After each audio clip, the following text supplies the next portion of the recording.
Alright, man, here's a new video. Now, this is going to be about why exactly Max Holloway is the baddest MFer in UFC history. Obviously, he just had the BMF title fight, but in my opinion, he was the baddest MFer. I'm not the type of guy to be saying MFer, but you can't really be spamming bad words on YouTube in the beginning of the video. But in my opinion, he was already the baddest MFer before he even got to the belt, because he just has the dog in him, all right? Everybody claims they have that dog in them until it's time to show it. And this man right here, Max Holloway, is the most doggy fighter ever, man. This guy is always on go, bro. I've never seen a Max Holloway fight where it's even a thought in his brain to wield or even take a loss or find a way out. It does not exist. And most fighters, that happens, all right? That happens, but it's not really a bad thing. It's man, sometimes you just get to a point where it's you just can't do this shit no more, man. This guy has already won 3-4 rounds on you. It is what it is, bro. Let's pack our bags. Let's go home. It is what it is. Max Holloway was getting beat the fuck up by Volkanovski, and he was still pushing forward in the fifth. He was still fighting. He was still scrapping. He was still getting to that shit, man. Max Holloway, the baddest motherfucker in the UFC. But it's not just that he just has that heart and that grit of a baddest motherfucker in the UFC. Obviously, a lot of people have that. What a lot of people don't have is the accolades that this man has, all right? One of the things that I hate about the MMA community is the overglaze, all right?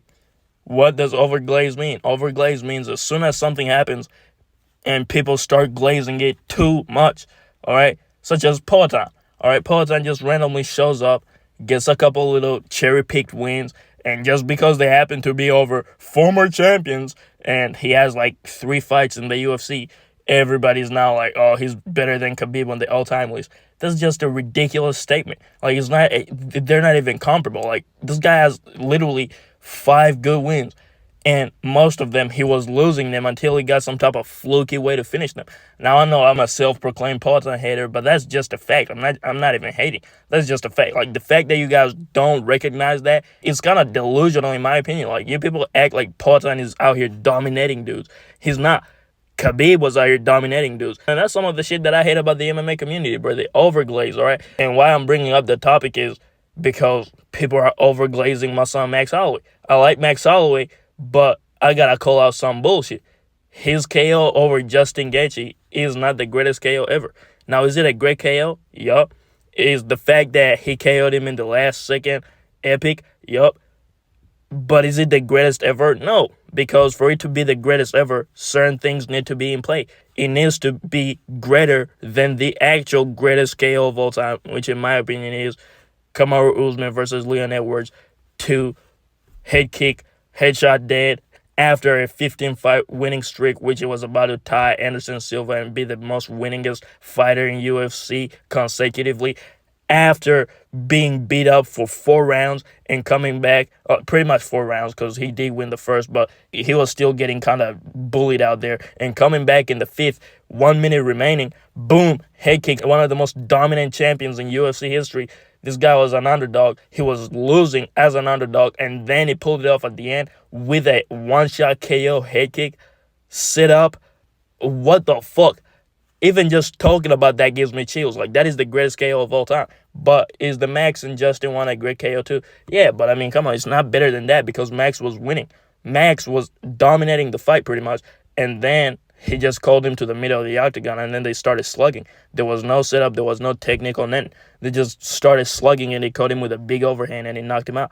But is the fact that it was 1 second remaining great? Yes, of course. But it's not the greatest KO of all time. I'm sorry. But that's the thing. Every single thing that happens, you always hear some schmuck like Chael Sonnen come out and be like, that's the greatest thing ever. That's the greatest ever. That's shut up, bro. Nothing is the greatest ever until it's better than the actual greatest ever. So for you to quantify something as the greatest ever, you must be able to identify what is the last greatest ever that this is better than, all right? But that was an awesome performance. Obviously, I called it perfectly. I actually called it 2 months before it happened. I was like, man, this Max Holloway disrespect is silly. I called it silly because it is silly, all right? People were talking oh, Justin is going to destroy him. Justin is going to beat his ass. What the fuck? Justin Gaethje is not even in the same league as Max Holloway, and that fight showed it, all right? If it wasn't for the KO, that would be the overwhelming sentiment. But just because it was a KO, everybody's like, that was a great fight. That was not a great fight. That was a domination. But why I was so confident in Max Holloway is because of his accolades, his actual real life accolades. This man beat Jose Aldo twice, dominated him. Not too many people did that. I want you guys to understand. Merab Dvalishvili, the greatest bantamweight of all time, in my opinion, was not able to dominate Jose Aldo. He put on a boring ass stinker face against Jose Aldo. All right. Volkanovski, the greatest featherweight of all time, he did not really beat Jose Aldo's ass. He did win all the rounds, but he was kind of like pussyfooting around him. Really, he was just kind of leg tapping him, like hitting him with outside leg kicks and running around. Like the fight wasn't that entertaining. It was kind of a shitty fight. Like Jose and them landed like 30 strikes, which is good for Volkanovski. He was defensively great in that fight, but it was a boring fight. Like nobody has ever got Jose Aldo in the middle of the octagon and slugged it out with him and beat the fuck out of him. That doesn't happen. Conor McGregor caught him with one shot and knocked him out. Max Holloway is the only man that can claim that he beat Jose Aldo's ass in a fight. And he beat him twice, too. Like, he did not just beat him one time. He beat him twice. He beat his ass twice. He whooped his ass twice. He got the Volkanovski trilogy. Obviously, he lost 3 of those fights, but that's just impressive. The only fight that he did not look good in was the 3rd fight against Volk, when Volk was, like, all the stars aligned. Volk just kind of fucked him up. But the second fight was very close. I thought Max won the second fight. The first fight, a lot of people say it was close. It was not close, but it was kind of like Volk is just outwitting him. Again, doing the same shit he did against Aldo. Just kind of doing leg kicks and sprinting around. But yeah, that was a 50-45 pretty much by Volkanovski. It was still like, yeah, he really understood what Max Holloway could have done to him in a real-life scrap. You guys always hear me talk about a scrap. Dustin Poirier has never lost a scrap. This is what I said when I was predicting him versus Benoit Saint-Denis. I said that fight was going to be a scrap, and Dustin Poirier has never lost a scrap. You know who else has never lost a scrap?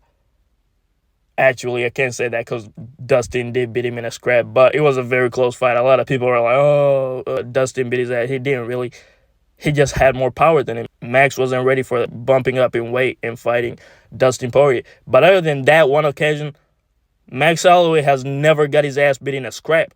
And obviously, he's the first ever interim BMF undisputed champion, which is a cool accolade, I guess. But yeah, man, this guy is actually insane. Like, the fact that he beats up all these featherweight contenders is ridiculous to me. These guys are elite of the elite. These guys are the second best weight class behind bantamweight. They didn't give him Ilya for a reason. I do think Ilya will beat him, but like, there is a reason. There is a big risk right there. They didn't want to fuck up a contender for Volkanovski. All right. And obviously he's KO over TKZ. A lot of people underrate that KO. But come on, bro. That is a face plant KO.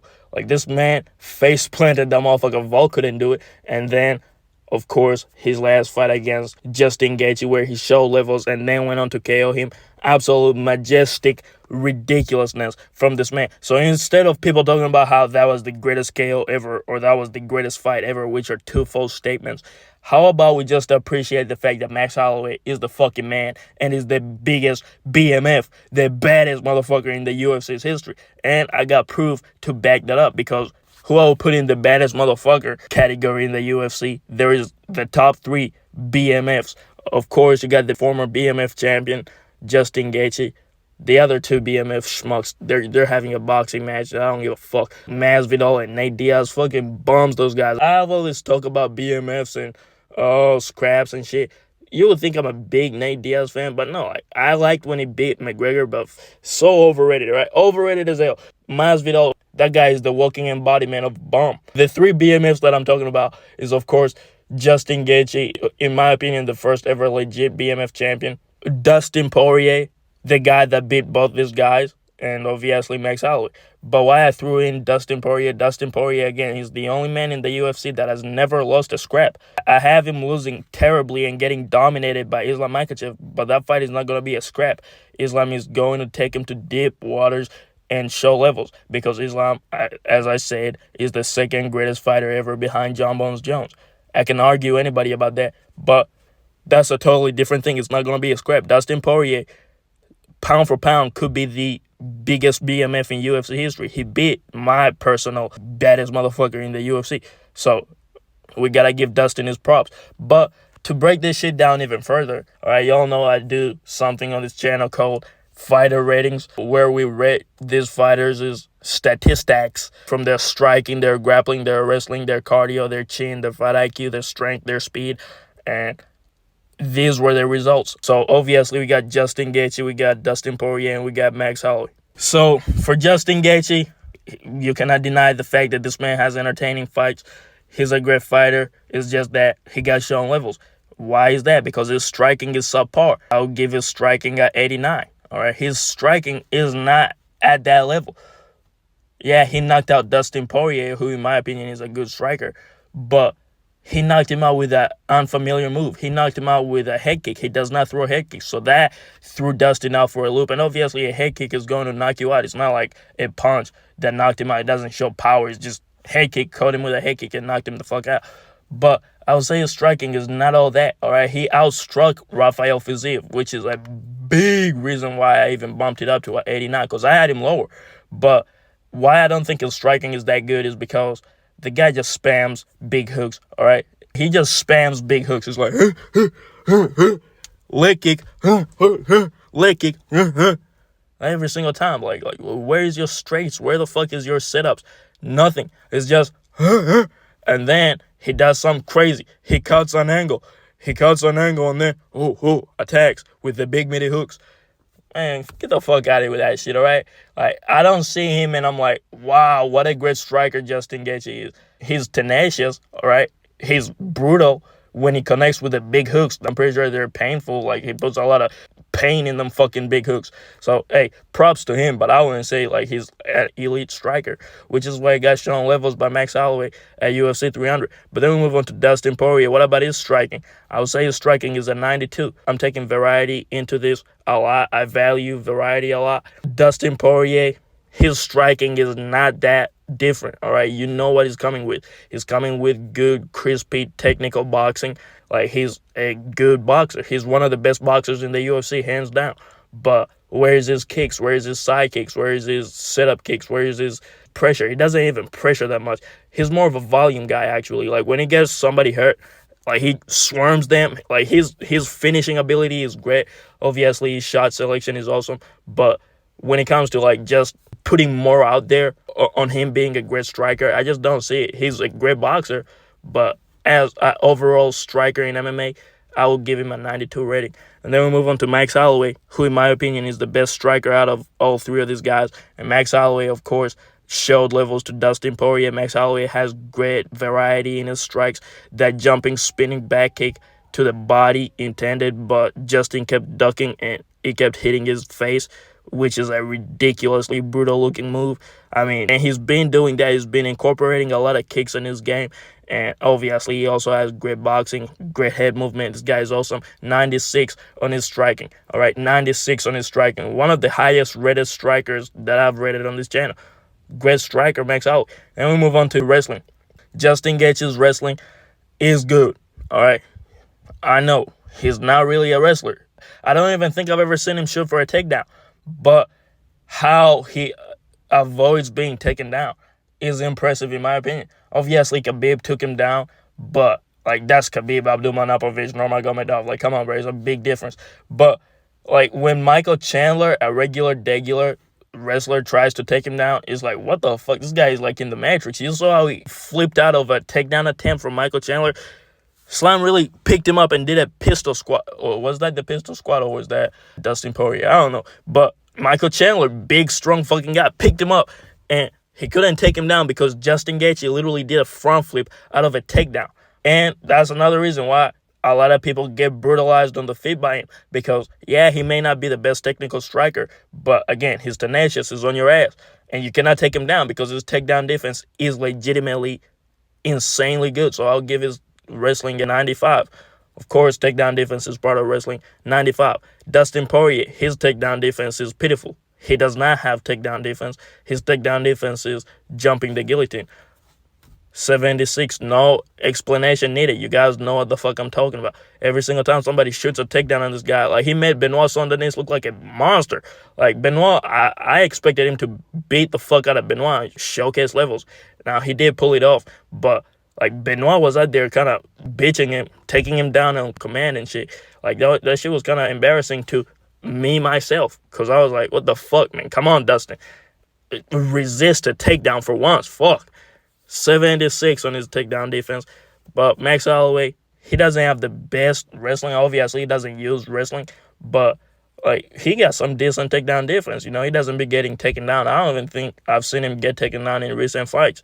Like, Volk shoots takedowns on him, but he doesn't get him down. And even if it does, it pops right back up. Like, Volk is always like kind of pushing him against the fence and shit because he cannot really like take him down and bulldoze him and shit because he has some decent wrestling. I'll give his wrestling 80. Obviously, he doesn't use it, but like for the time that we see him use it against Yair Rodriguez, he was taking him down and shit. Now, obviously, we come to find out that Yair Rodriguez is a Peeps Quick Deluxe and he's a weakling. But then we move on to grappling. And Justin Gaethje's grappling is actually sad. It's like every time he gets taken down, he doesn't get taken down. But when he's on the ground, it's like a fish out of water, man. I don't even think he's ever trained jiu-jitsu, ever. Like, this motherfucker just gets subbed immediately. Like, Charles dropped him, and as soon as they got on the ground, like, Charles was literally doing whatever the fuck he wanted with this guy. Like, he was playing with him, putting him in fence submissions, and then he put him in a gnarly rear naked choke. Like, what the fuck, man? Slime didn't know what the fuck to do. He got to start training some grappling because now, like, he's going to start falling down in the rankings a little bit if he doesn't retire soon. Like, some of these guys are not going to try to hit them big midi hooks, man. They're going to try to take his ass down, and if they do, which obviously his takedown defense is great, but if they do take him down, he's going to be wraps. Like, his grappling is shit, 66. We'll move on to Dustin, whose grappling is decent. You know, he be jumping the guillotine, but that's like his takedown defense.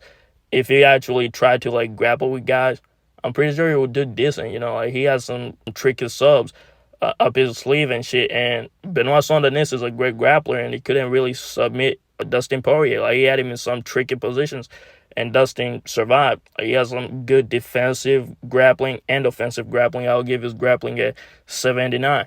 Max Holloway, we don't see him grapple a lot, but he did manage to stay on top of Yair Rodriguez, who's like a pseudo jiu-jitsu guy on the ground. But, yeah, of course, like, Max Holloway is not a great grappler, 77. And we'll move on to cardio. I would say all three of these guys' cardio is actually great. But Justin Gaethje, I would have to give him a 94 in cardio because he looks visibly tired. He keeps fighting, of course. This guy has one of the craziest mentalities in fighting, which is what makes him special. He keeps on fighting, but you can see him like heavy breathing. You can see him kind of like moving around slowly, dragging himself around. Like, he's the only one out of these three that looks visibly tired at moments. So I'll give him a 94, which is still great. But Dustin Poirier, I'll give him a 95. Just one higher than Justin. He does not look as visibly tired, and he has a crazy output. 95. Insane cardio. But speaking of insane cardio, Max Holloway, 98 for his cardio. This fucking guy throws 1,000 strikes every single fight. Then he has the nerve at the end of the fight to point down to the ground, and he's like, all right, let's swing big midi hooks at this moment. Like, what the fuck is wrong with this guy? Like, he has 10 lungs or some shit, bro. This motherfucker is insane. Like, his cardio is actually retarded. He goes 5 rounds and looks like he wants to go another 5 rounds. Motherfucker is a freak. Speaking of freak shit, chin. He has the single greatest chin in UFC history. He's never been dropped, but has somehow taken the most strikes ever. Now, there is somebody in contention for greatest chin ever, who is Marvin Vettori in a higher weight class. He just hasn't taken enough strikes to the head for me to be like, oh, the fact that he's never been dropped with that many strikes connected on him, that's retarded. But Max Holloway, over 2,000 strikes connected on his dome piece, and he's never been dropped. He did get dropped by Justin, but that was the first time ever. So 100 for his chin. Greatest chin in the UFC. Dustin Poirier's chin, it's decent. If you crack him with a very hard shot at the right spot, he's going down, all right? But if you just catch him with a punch or 2 or 3, he's not going down. He has a good chin. 94.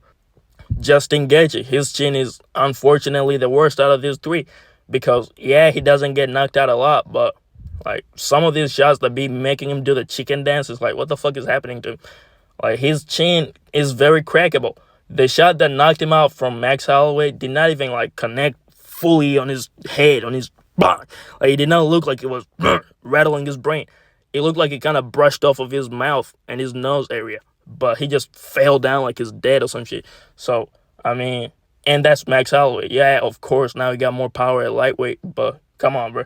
Max Holloway's flatlining you like that. Like, people made fun of Korean Zombie for getting flatlined by Max. Here go Justin Gaethje. Like, I understand the circumstances, but come on, bro. He be doing the chicken dance too much. 82. We move on to strength. Justin Gaethje has some power in his big meaty hooks, of course, but he's never flatline KO'd anybody with a. Oh, actually, he did flatline KO two people, Edson Barboza and James Vick. But come on, bro, it's James Vick. And yeah, the Edson Barboza KO, that is the most impressive KO in his catalog. But when it comes down to it, he really doesn't have one-shot KO power, all right? And, of course, he doesn't use a lot of wrestling, so we cannot see his actual strength of, like, picking somebody up and slamming them and shit. So it's like, he's not the strongest. His leg kicks are very strong, though. So I'll give him a 91 on strength. We move on to Dustin Poirier. He actually slumps people with punches. McGregor got hit with their right hook. He went down and, like, looked like he was literally trying to sleep on a pillow or some shit. Benoit Saint-Denis got slapped. Yeah, Dustin Poirier can crack for real. I'll give him a 92. Max Holloway doesn't have the most power out of his three guys. Actually, he has the least power out of his three guys. He has started face planting people, but that's not enough for me to put him over any of these three guys. I'll give him a 90. All right, I'll give him a 90, which is a big upgrade from his rating before he started slumping people, because he just used to kind of punch up people and not knock them out ever. We move on to speed, and of course, Max Holloway has the most speed out of this guy's fucking guy's quick as shit. I'll give him a 95, all right? Like, he can connect, like, 5 punches on a motherfucker before they even connect one punch on him. 95 on his speed. And the spinning back kick, the jumping spinning back kick, that's a crazy move. That's one of the most impressive moves he's ever pulled off. Like, just jumping in the air, spinning, and then hitting you with a back kick. We move on to Dustin Poirier's speed, who he's not the quickest, you know. Like, Dustin Poirier, he moves like he got a janky hip. He probably does have hip problems. He doesn't do a lot of kicks, obviously, as I mentioned in the striking. His punches, they're technical, they're crispy, but they're not, like, snappy. They're not like, phew. It's not like he hits you with a 1-2 and it sounds like one punch. There is some speed to them, but it's like, you can see most of them shits coming. 88.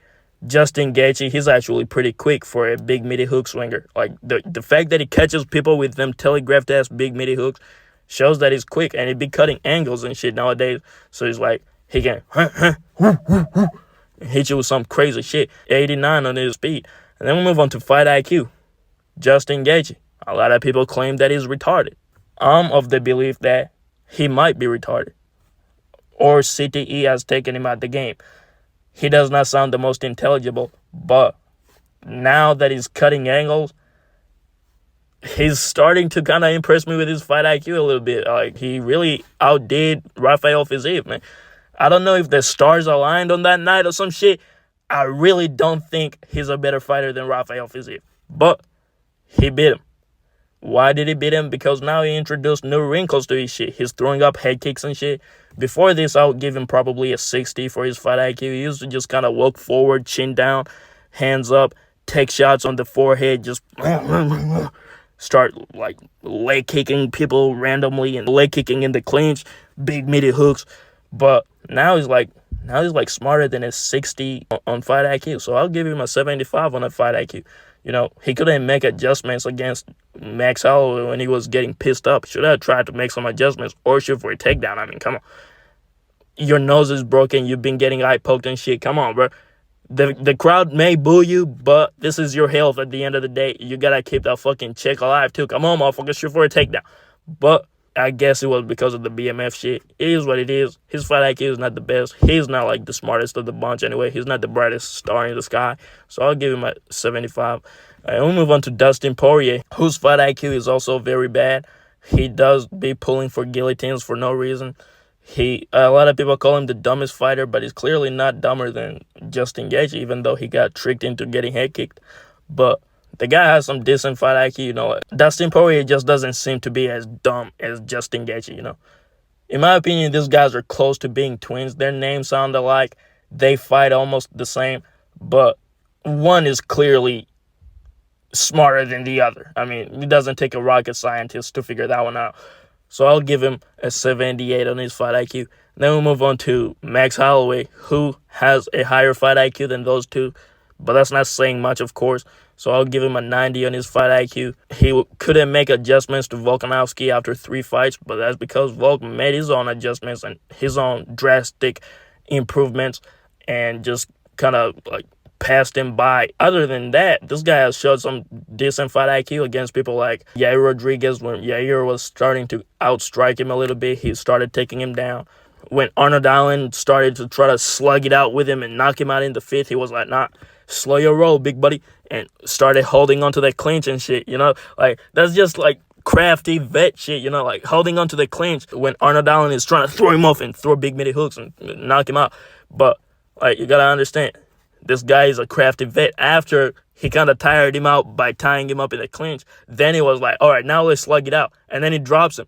So, yeah, great fight IQ on him. And when he fought Justin Gaethje, after Justin Gaethje did a front flip, tried to do a rolling thunder kick, then he's like, all right, now let's point to the middle of the octagon, knowing that he's tired after doing the front flip and his nose is broken and he's been kind of eye-poking him and shit. So he's like, he has all the advantages. Even though Justin has the power advantage, he now has all the cardio advantages, all the speed advantages, all that shit that I just mentioned. And he's like, all right, now it's time to slug it out. And then he knocks him out. Like, that was a great power play by Big Maximum Holloway. So I'll have to say that their overalls, obviously what the overall is the average of all their ratings put together. I do round up if the number is so close to the next number up, or down if the number is very close to the number below it. Justin Gaethje's overall rating is at 85. Obviously, 85 is not that bad. He's higher than people like Poatan on the leaderboard and shit. But he's not the elite of the elite. I'm just sorry to tell you that. Like, 85 is not bad, but you're just not the top of the top, Like, a lot of people are not 85. He's 85, but he's just not right there with the guys. Dustin Poirier, he's closer to being up there with the guys. As I said in my Everybody Should Support Islam over Dustin, I said that he's just one little cut above the schmucks like Benoit Saint-Denis. So I'll give him an 87. Matches up with my sentiments, all right? Just one little cut above the schmucks. But it's obviously not one of the elites. Now, who is one of the elites? Big Maximum Holloway, one of the elites. And you know what I don't fucking like? Let me get into a rant right quick, all right? Before I give him his overall rating. How the fuck did this man become number 8 pound for pound, but then turned into number 9 in the lightweight rankings? If you don't know what pound for pound means the rankings for the world leaderboard, all right? It's pretty much like the world rankings. So if he's number 8 in the world, how the fuck is he number 9 in one weight class? That just doesn't make any sense. If he's number 9 in that weight class, then everybody who's above him should be above him in the pound for pound rankings.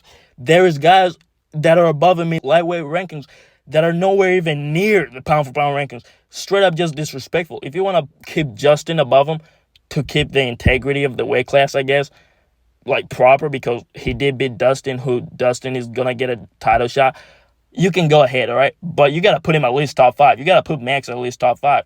Like, stop bullshitting around. Like, there is not 8 lightweights that can beat Max Holloway. Like, who the fuck is these reporters that make these rankings? A bunch of fucking retards, man. He's got, like, Brett Okamoto, the fucking twerp. What the fuck is going on? Number 8 in the world amongst all the champions, but number 9 in just one weight class. Does that really make logical sense to you fucking morons? In any event, he is obviously one of the elites in the world, so I'll give his overall rating a 91. 91 overall. Very good. The highest ranked guy in my leaderboard, my rankings, is John Bones Jones, the greatest of all time, and I give him a 96. So a 91 is not that far from a 96.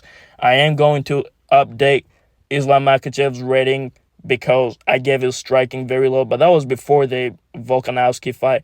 The second one where he knocked him out and showed us that his striking is really good. So I'm going to just kind of improve his striking and shit. So just be ready for Islam Makhachev rating update, and he'll probably end up being a 95. So if you see the leaderboard and you're like, hey, how is he tied with Volk?